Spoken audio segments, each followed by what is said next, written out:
j'espère que vous allez bien. Je vous retrouve pour les énergies de la semaine du 14 au 20 février. Comme d'habitude, nous allons utiliser tarot et oracle pour voir quel message de guidance nous avons pour cette nouvelle semaine. Et j'ai choisi l'oracle de la spiritualité et au niveau du tarot, il s'agit du Chrysalis Tarot. Donc ce sont des jeux à la fois lumineux, qui ont quand même une petite touche d'espoir, qui nous disent qu'on peut réussir à aller de l'avant et qui en même temps vont avoir pas mal de profondeur. Donc je vous propose qu'on regarde ensemble tout de suite ce que nous avons comme message avec l'oracle. Voilà, pour cette nouvelle semaine. Allez, voyons voir. Alors, j'ai pris ces jeux-là parce que je trouve qu'en ce moment, les énergies nous poussent à regarder la réalité en face et à faire preuve de la plus grande des honnêtetés possibles, que ce soit envers nous, que ce soit envers les autres, et surtout par rapport à toutes les situations où on avait tendance à rester focalisé sur un regard qui nous permettait de faire semblant et qui nous permettait de voir ce que l'on avait envie, plutôt que ce qu'il y avait réellement en face de nous ou dans nos vies. Et là c'est comme si eh bien l'image n'était plus floue, comme si la réalité était vraiment mise en lumière et on nous disait bah voilà ma cocotte, c'est avec ça que tu vas devoir avancer. Donc je me suis dit que ça pourrait être intéressant d'aller chercher un petit peu de lumière. Ah, nous avons du coup cette semaine la carte opportunité, donc on reste bien dans ces tons lumineux, dorés, chaleureux.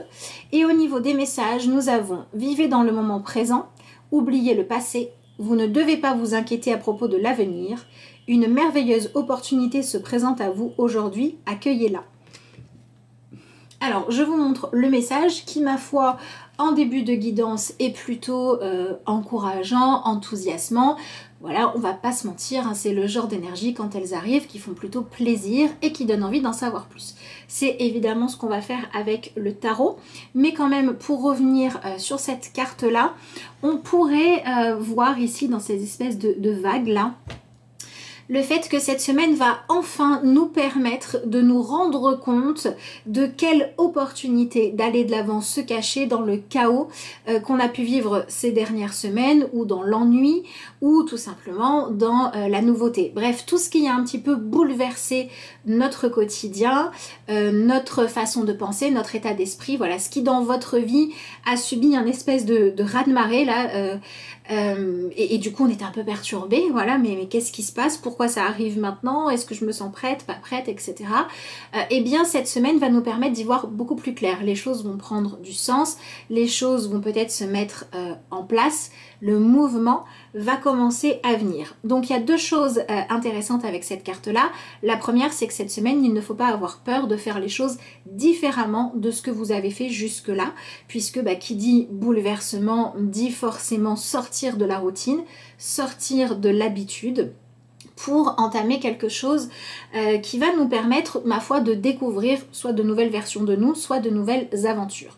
Donc il y a une idée là-dedans d'adrénaline, et il y a aussi une idée de se laisser emporter par ce qui se passe, même si on ne sait pas exactement où ça va nous amener, comment les opportunités vont se créer, se manifester dans notre vie. Donc on va garder quand même cette notion de je vis mon aventure, j'ai compris quelque chose, je suis ma nouvelle vérité, j'ai une opportunité qui se présente, j'ai envie de la saisir. Je ne sais pas ce que ça me donnera, mais je fais en sorte de ne pas avoir de regrets. Quelqu'un m'a dit quelque chose qui potentiellement peut changer ma vie. Je ne fais pas comme si ça n'avait pas existé. Vous voyez, donc il y a quand même cette notion de développer une certaine force de caractère et quelque part d'accepter aussi d'avoir foi en la vie et en ce qu'elle nous propose. Donc on va aller creuser parce que tout ça reste quand même assez énigmatique jusque là.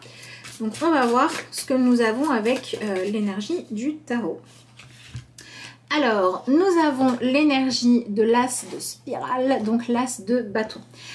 Alors, bon, on reste dans cette même dynamique puisque l'as de bâton est une carte qui nous promet une semaine dans laquelle on pourrait ressentir de nouvelles envies, de nouveaux désirs, et on pourrait également découvrir de nouvelles façons de vivre ou de nouvelles choses. Voilà, comme si la vie en fait nous sortait de notre étroitesse d'esprit ou alors du fait d'avoir une vie déjà bien cadrée et venez apporter quelque chose qui allait mettre un petit peu le bazar dans tout ça, mais avec une idée derrière de redévelopper notre esprit, j'ai envie de dire, de conquérant ou de conquérante, de quelqu'un qui avance et de quelqu'un qui vit vraiment sa vie à 100%.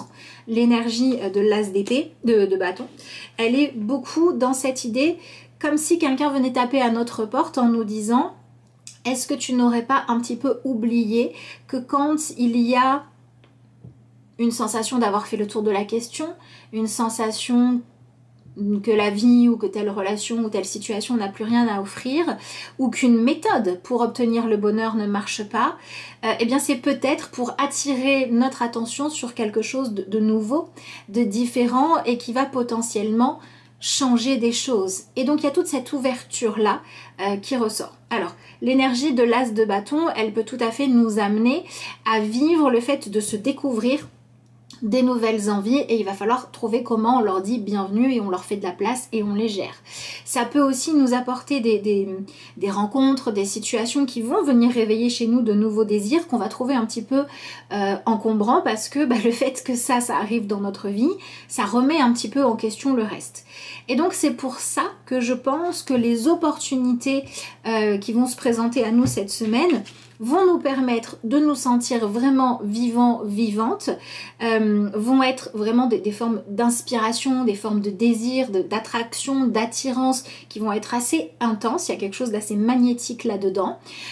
Mais il y a quand même un aspect de « j'avais pas prévu ça » ou je suis un petit peu submergée par ce qui m'arrive là.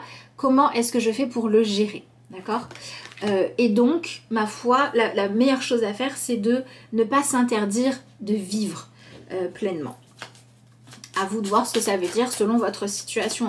Je rappelle qu'ici, on est dans un tirage de guidance générale, donc il doit pouvoir parler à tout le monde. Donc, je vous laisse adapter à votre situation les messages que moi, je peux voir dans les cartes. Mais enfin, on vient quand même réveiller un esprit assez conquérant. Décidément, ce serait bien que... Elle veuille bien que je les mélange. Allez, on va aller creuser. Je vais aller demander un petit peu plus de détails par rapport à ce désir qui change et qui évolue. De quoi parle-t-on ici? Alors, très intéressant. Nous avons la carte du cavalier d'épée et nous avons la carte de l'as d'épée. Donc, 2 fois l'as. Donc on vient vraiment ici nous confirmer que cette semaine elle est placée sous le signe de la nouveauté. Maintenant si on regarde ces 2 cartes là ensemble, le cavalier d'épée c'est quand même quelqu'un qui est assez têtu, qui fonce un petit peu tête baissée et qui est tellement obsédé par ses idées, par le fait de vouloir faire les choses à sa manière, qu'il a tendance à en oublier que les autres ont peut-être aussi leurs opinions.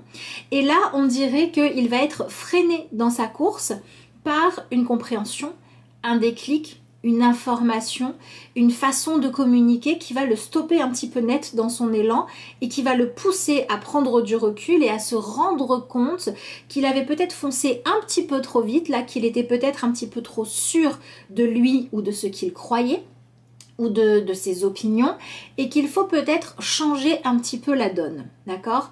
Donc l'énergie du cavalier d'épée va nous parler d'une semaine qui nous pousse quand même à avancer, à être dans l'action, à faire les choses comme on croit qu'elles sont justes, parce que c'est vraiment dans cette action-là que l'on va pouvoir se rendre compte que au bout d'un moment, quand on veut atteindre un objectif et que ça marche pas, c'est quand on va s'ouvrir à essayer autrement mais qu'on reste fixé sur son objectif qu'on va pouvoir découvrir quelque chose de différent. Donc c'est peut-être une semaine qui va nous amener des nouvelles idées, qui va nous amener des nouvelles croyances, qui va nous permettre de comprendre les choses à un autre niveau. Et on pourrait voir aussi des personnes en face de nous avoir ce genre de déclic et du coup ça va impacter notre vie. Donc on peut avoir des plans qui sont un petit peu bouleversés quand même cette semaine. Et donc ce qu'on va retrouver d'intéressant, c'est que finalement cette semaine on ne nous reproche absolument pas d'avancer, mais ce qu'on nous dit c'est oui il faut avancer, mais au fur et à mesure que l'on avance, quand il y a des nouveautés qui arrivent, il faut en tenir compte. Voilà. Donc, à mon avis, c'est peut-être une semaine où, en gros, d'une manière ou d'une autre, la vie va vous apporter un message que vous ne vous attendiez pas forcément à recevoir et qui va venir encore modifier vos plans, qui va venir encore remettre en question certaines choses et qui va vous permettre de sortir d'une certaine forme d'illusion, de mensonge, etc. Donc ce qu'on va voir de positif, c'est qu'on a un regain d'énergie conquérante. Voilà, on va développer cette capacité à conquérir son propre bonheur, à aller de l'avant, à faire en sorte que les choses soient positives, mais à condition d'être capable de laisser une espèce de vent de changement et de chaos, là, mettre un petit peu le bazar, parce que c'est peut-être ce bazar-là qui va nous offrir une nouvelle vision et qui va nous permettre de trouver une clé. Voilà. Alors, voyons voir. Alors, on continue. Nous avons ici l'énergie du 7 d'épée. Donc, on a vraiment notre façon de penser ou de réfléchir aux choses qui se retrouvent quand même pas mal remises en question.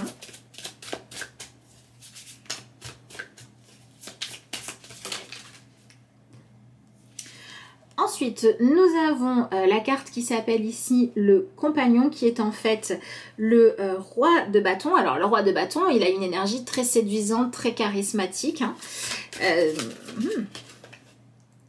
Et ensuite, nous avons la carte de l'amoureux.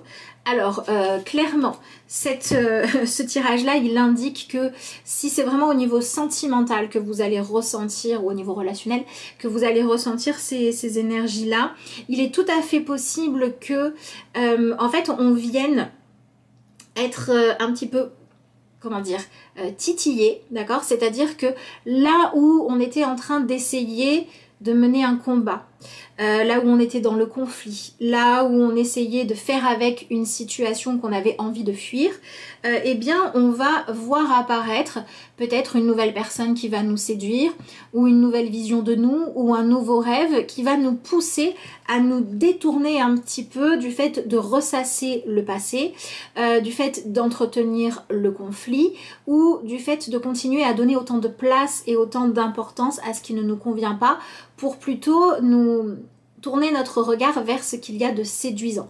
Donc, encore une fois, hein, nouvelle personne, nouvelle idée, nouvelle façon de vivre le couple, nouveau projet personnel qui permet de prendre du recul.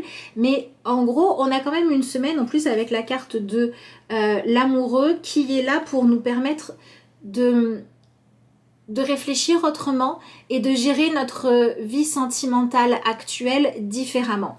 Là où on était dans le conflit stérile, eh bien on va plutôt chercher à se rapprocher de qu'est-ce qu'on veut, qu'est-ce qui nous fait rêver pour aller vers tout ça et pour se libérer de ce qui est toxique, mais en étant en accord avec nous et pas en ayant peur. Quand on est dans une relation qui va bien, c'est une semaine où l'important va être de mettre un petit peu de piment, d'adrénaline, de faire vraiment vivre la relation, de remettre le désir au centre de la relation. Et donc, du coup, je vais pouvoir basculer là-dessus par rapport au développement personnel de manière plus générale. Pour moi, c'est une semaine qui va nous pousser à autant diriger notre attention sur ce qui nous plaît dans la vie, sur ce qui nous donne envie de nous lever le matin, plus que sur ce qui ne va pas. Donc les objectifs que l'on s'est fixés, les rêves que l'on poursuit, les idéaux qu'on a envie de matérialiser. Et c'est aussi une semaine qui va... On a quand même deux personnages. C'est une semaine qui va aussi nous faire comprendre qu'on a plus de chances de réussir à obtenir ce que l'on veut en cherchant à être bien avec soi-même, à s'épanouir, en cherchant à trouver comment rire, comment être léger, comment être fascinant, comment être charismatique, comment montrer ce qu'on a dans le ventre, par exemple si c'est dans la vie professionnelle, plus que en se positionnant dans le rôle de la victime, de la personne qui s'efface, de la personne qui reste dans l'ombre ou de la personne qui va montrer son mécontentement dans le but de faire réagir l'autre. Donc c'est vraiment cette idée de l'opportunité n'est pas ni d'en ressasser ce qui ne va pas, ni d'en essayer de faire culpabiliser l'autre, ni d'en chercher à être vu comme celui qui est lésé et l'autre comme coupable ou l'inverse, d'accord? C'est vraiment une semaine où c'est au contraire cette idée de qu'est-ce qui réchauffe votre vie, qu'est-ce qui réchauffe votre cœur, qu'est-ce que vous avez envie de faire, qu'est-ce que vous avez envie d'être, qui ressort comme étant aidant. Donc, refaire de la place à tout ce que vous trouvez séduisant dans votre vie et engouffrez-vous dedans à partir du moment où c'est sain, évidemment. Redevenez quelqu'un de lumineux, quelqu'un qui a une énergie débordante, même si au début il faut un petit peu se forcer, ou même si c'est un petit peu inquiétant parce qu'on ne sait pas ce qu'il y aura demain. Redevenez la personne charismatique que vous êtes, d'accord? Donc, s'il y a des personnes, s'il y a des choses dans votre éducation, etc., qui vous interdisent d'avoir des projets, d'avoir de l'ambition, de vous voir comme quelqu'un qui a le droit de rêver, qui a le droit d'essayer de progresser, qui a le droit d'essayer de se sentir mieux, etc., bah, c'est sur ces choses-là qu'il va falloir travailler pour ne pas laisser tout ça être aux commandes de votre vie et pour vraiment accueillir une opportunité de peut-être tout simplement d'avoir une idée ou une rencontre ou quelqu'un qui va vous dire quelque chose, mais quelque chose de positif, quelque chose de lumineux qui va peut-être venir réveiller cette fois que et si la vie pouvait m'offrir mieux? Et si je pouvais être une version de moi plus attirante, plus séduisante ou plus en accord avec moi pour séduire et attirer les bonnes personnes dans ma vie? Et si j'allais dans ce sens-là? C'est vraiment dans cette énergie-là qu'on va se retrouver. Alors à mon avis, il est possible que qu'on soit vraiment dans un premier temps en fait confronté à ce que l'on a envie de fuir, à ce qui ne nous convient pas, et qu'on soit dans un état d'esprit où on est encore en train de cultiver le non mais c'est pas possible et c'est les autres qui ont tort et c'est pas juste et je refuse de faire ça, ou alors on est vraiment en train de cultiver tous les arguments qu'on peut avoir pour dire c'est la guerre, ça peut pas fonctionner, je peux pas y arriver. Vous voyez, on est vraiment dans ce truc de ressasser tout ça. Et puis derrière, on a l'énergie du roi de bâton qui va apporter cette fameuse énergie nouvelle avec le fait que ben voilà, nos anciennes méthodes ne prennent plus sur les autres, ne fonctionnent plus, ou bien on est épuisé de tout ça, on a besoin de faire quelque chose de stimulant, ou bien encore on va avoir l'arrivée dans sa vie de choses qui vont rendre le présent vraiment vraiment vivant, voilà, de choses vraiment à accueillir et qui vont nous pousser à nous rappeler que la vie ça peut être sympa aussi, hein. Et on va terminer avec la carte de l'amoureux. Donc la carte de l'amoureux nous parle d'une fin de semaine qui pourrait apporter enfin une communication efficace là où elle était stérile. Ça peut apporter des négociations pour que chacun trouve son compte là où chacun était un petit peu trop obtus sur ses positions. Elle va également pouvoir nous apporter le fait d'avoir dans notre entourage ou bien de oser se tourner vers des personnes qui vont nous aider à y voir clair, qui vont nous aider à ménager un petit peu la chèvre et le chou quand c'est nécessaire.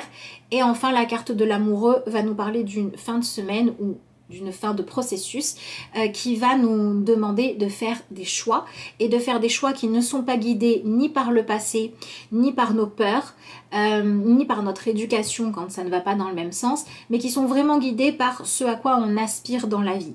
Donc il y a tout un positionnement d'autonomie et un positionnement où on se laisse guider par ce qu'il y a de lumineux plus que par ce qui nous plombe qui ressort ici.